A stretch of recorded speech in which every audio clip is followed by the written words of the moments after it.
Bonjour chers étudiants, aujourd'hui je vais essayer de vous expliquer comment établir une fiche de stock en utilisant la méthode du coût moyen unitaire pondéré de la fin de période.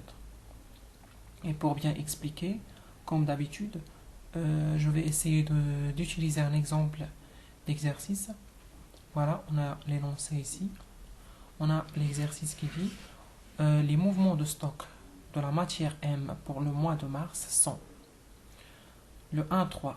On avait dans le stock, ou stock initial, une quantité de 7000 kg à 6 dirhams le kilo. Le 4,3, on a une sortie de stock, une quantité de 5000 kg. Après, on a eu une entrée de 4000 kg avec un prix unitaire de 6,20 dirhams le kilo. Le 15,3, une nouvelle sortie d'une quantité de 5500 kg. Le 23, une entrée d'une quantité de 5000 kg à 6,28 dirhams le kilo. Le 29, une dernière sortie de 4400 kg. Travail à faire, établir une fiche de stock en utilisant la méthode du coût moyen unitaire pondéré de la fin de période. D'accord? Ici, j'ai déjà tracé un tableau qui va, présenter la fiche d'inventaire du stock. On a trois principaux colonnes, entrée, sortie et stock. Dans chaque colonne est divisée par 3. Il y a quantité préunitaire montant, quantité préunitaire montant et quantité préunitaire montant. Ici, on a les dates. D'accord? Et on commence le travail. D'accord? On a le 1,3 stock initial. Le 1,3 stock initial, on avait dans le stock une quantité de 7000 kg à 6 dirhams le kilo. D'accord? On vient ici, on fait stock initial ou la date du stock initial, le 1,3. On vient ici, on va mettre dans la quantité. On avait dans le stock une quantité de 7000 avec un prix unitaire de 6. Ça a donné un montant de 42 000. D'accord? Après, on a une sortie. Bon, on va pas mettre les sorties. On va commencer par mettre tous les entrées. D'accord? On a dans le 10,3 une entrée de 4000 kg à 6,20. Dans le 10,3 une entrée. Je vais expliquer pourquoi on va commencer par mettre tous les entrées d'abord. D'accord? Bon, on a une entrée de 4000 avec un prix unitaire de 6,2 qui a donné un montant de 24 800. Pour avoir le montant, on fait 4000 la quantité fois le prix unitaire. Ça va nous donner le montant. On a une autre entrée dans le 23. Le 23, une entrée de 5000 kg à 6,28 dirhams le kilo. D'accord? Ici, on a le 20. On va mettre le 23. 5000 kg à 6,28 et un montant de 31 400. D'accord? Maintenant, d'accord, je vais mettre les sorties. Et après, je vais expliquer pourquoi j'ai utilisé cette méthode. D'accord? Les sorties, on a une sortie, le 4,3, une sortie de 5000 kg. Le 4,3, une sortie de 5000. Je m'excuse, ici, quantité de 5000. Ici, après, on a dans le 15,3, une sortie de 5500. Le 15,3, une sortie de 5500. Et le 29, dans le 29,3, une sortie de 4400. une sortie de 4400. Si je me trompe pas. Voilà. Juste pour info, la méthode du coût moyen unitaire pondéré de la fin de période, cette méthode consiste à calculer un seul coût moyen unitaire pondéré de la fin de période. D'accord? C'est le coût moyen unitaire pondéré que nous allons mettre ici, ici, ici, et ici, et là, et là, et là, et là. D'accord? Ici, c'est facile à calculer. Les quantités, c'est facile à calculer. Pourquoi? On a déjà les données. Voilà, on a une entrée de 4000, on avait déjà 7000. Donc, on va mettre aussi ici 11 000. D'accord?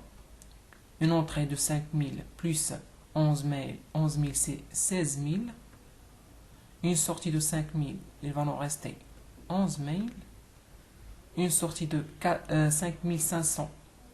Donc, 11 000 moins 5500, ça va donner 5500. Moins une autre sortie de 4400. Le reste, c'est 1100. Mais la question qui se pose, quel est le prix unitaire que nous devons utiliser dans ces placements ici? C'est ça la question qui se pose. Mais la méthode du coût moyen unitaire pondéré de la fin de période, on a dit que c'est une méthode qui consiste à calculer un seul coût moyen à la fin du stockage. C'est pour ça pourquoi on dit de la fin de période. C'est un coût qu'on calcule à la fin du stockage. Et qu'est-ce que ça veut dire la fin du stockage? C'est en prenant en considération tous les entrées. D'accord? Ici, on avait dans le stock une quantité de 7000. On a fait entrer une quantité de 4000, une quantité de 5000. Voilà, ici, fin du stockage. Après, on fait que sortir des quantités. Ici, on a fini le stockage. Donc, pour calculer le coût moyen unitaire pondéré de la fin de période, on prend en considération tous les entrées. D'accord? Et pour calculer le coût moyen unitaire pondéré de la fin de période, on applique la formule suivante. Le CMUP est égal à la valeur du stock initial. Elle est où la valeur du stock initial? On parle du montant. D'accord? Voilà, c'est la valeur du stock initial. Plus la valeur des entrées. Des entrées en stock. Voilà la valeur des entrées. C'est pour ça pourquoi j'ai mis, ou j'ai commencé par mettre les entrées tout seul. Voilà. Tout ça divisé par la quantité du stock initial. La quantité du stock initial. Voilà, on a ici la quantité du stock initial, plus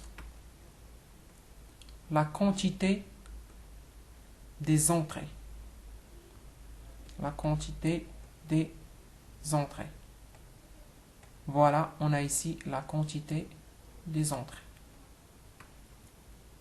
Maintenant, on va calculer. On a dit la valeur du stock initial et la valeur du stock initial est... Voilà, on a la valeur du stock initial, c'est 42 000. D'accord? On va mettre 42 000 plus la valeur des entrées. La valeur des entrées, on a ici la valeur des entrées. La valeur des entrées, c'est 24 800. 24 800 plus 31 400. 31 400. divisé par la quantité du stock initial. La quantité du stock initial, c'est 7000. On va mettre 7000 plus la quantité des entrées. La quantité des entrées, c'est 4000 plus 5000. Voilà. 4000 plus 5000. Ça va donner 98 200 divisé par 16 000. Et ça va donner un prix unitaire de 6, à peu près 13. D'accord, on ne va pas prendre en considération la virgule. 6,13. On vient ici pour continuer notre tableau.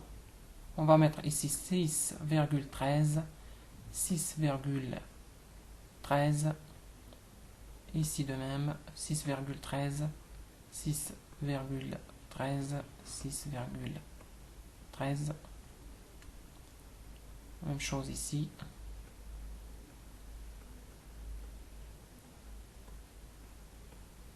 Voilà, il ne reste que calculer les montants. Bon, ici c'est 11 000 fois 6,13, ça va donner 67 430.